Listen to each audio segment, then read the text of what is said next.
नमस्ते, मैं आपका प्यारा टून। आप में से बहुत मित्रों ने हमारे चैनल को अभी तक सब्सक्राइब नहीं किया है। कृपया चैनल को सब्सक्राइब कीजिए और अभी कीजिए और बेल बटन भी दबाइए ताकि आपको सारे नोटिफिकेशंस मिलते रहें। चलिए शुरू करते हैं। एक बार रत्नाकर नाम का एक डाकू हुआ करता था। रत्नाकर अपने साथियों के साथ बीहड़ जंगल में रहता था और वहां से गुजरने वाला यात्रियों को लूट लिया करता था। दूर दूर के इलाकों में रत्नाकर के नाम का खौफ था। वो जंगल से गुजरने वाले मुसाफिरों को पकड़ के उनकी उंगली काट लेता था और उनकी माला बना लेता था, जिससे उसका नाम उंगलीमाल डाकू पड़ गया था। एक बार की बात है, दिन छिप चुका था और थोड़ा अंधेरा हो रहा था। उस समय नारद मुनि उस जंगल में विचरण कर रहे थे कि तभी डाकू रत्नाकर ने अपने साथियों के साथ नारद जी को घेर लिया। नारद मुनि अपने आप में मग्न थे, उनके मन में किसी प्रकार का कोई डर नहीं था।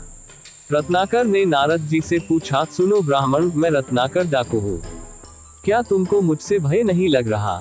नारद मुनि ने कहा, रत्नाकर, मुझे किसी भी बात का भय नहीं है। मैं ना तो किसी असफलता से डरता हूँ और ना ही मुझे अपने प्राणों का भय है, ना कल का और ना कलंक का। लेकिन शायद तुम डरे हुए हो। रत्नाकर ने गुस्से में कहा, मैं डरा हुआ नहीं हूँ, मुझे भला किसका डर है? नारद मुनि, अगर डरे नहीं हो तो इन जंगलों में छिपकर क्यों बैठे हो? शायद तुम राजा से डरते हो या फिर प्रजा से। रत्नाकर, नहीं, मैं किसी से भी नहीं डरता।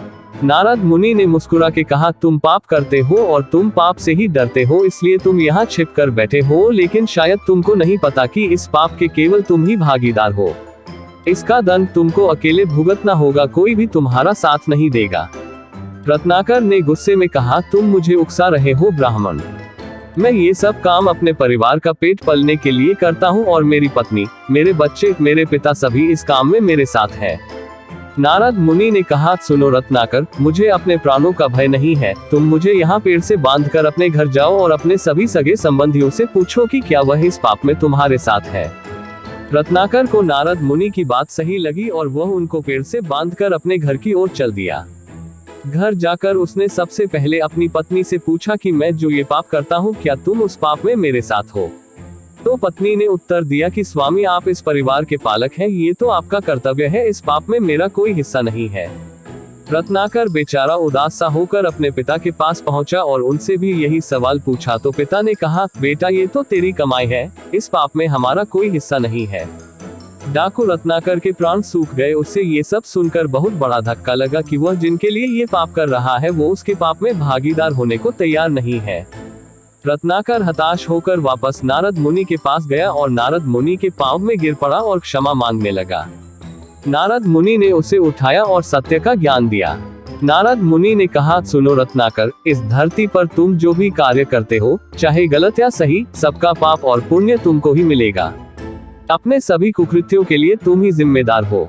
तुमने पुराने जीवन में जो कुछ पाप किए उसके जिम्मेदार भी तुम हो और आगे आने वाले जीवन में जो भी करोगे उसके भी जिम्मेदार अकेले तुम ही होंगे। नारद मुनि ने रत्नाकर को सत्य से परिचित कराया और उन्हें राम का नाम जपने का उपदेश भी दिया। रत्नाकर से राम नाम लिया ही नहीं जाता था, तो नारद मुनि ने उससे मरा मरा का उच्चारण करने को कहा और मरा मरा जपते हुए यही रत्नाकर राम नाम का जाप करने लगा और आगे जाकर यही रत्नाकर महर्षि वाल्मीकि के नाम ये प्रसिद्ध हुआ। महर्षि वाल्मीकि आदिकाल के सबसे उच्च ऋषि है। वह संस्कृत के विद्वान कवि और दुनिया के सबसे बड़े ग्रंथ रामायण के रचयिता है।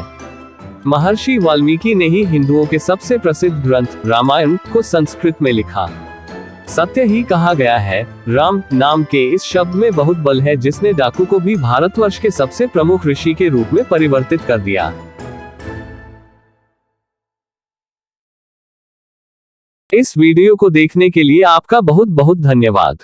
अगर आपको ये वीडियो अच्छा लगा हो तो प्लीज वीडियो को लाइक कीजिए, अपने मित्रों के साथ शेयर कीजिए, कमेंट सेक्शन में कमेंट कीजिए। आपका साथ हमारे लिए बहुत जरूरी है। हम आपसे जुड़े रहे, इसके लिए प्लीज इस चैनल प्यारे टून्स को सब्सक्राइब कीजिए।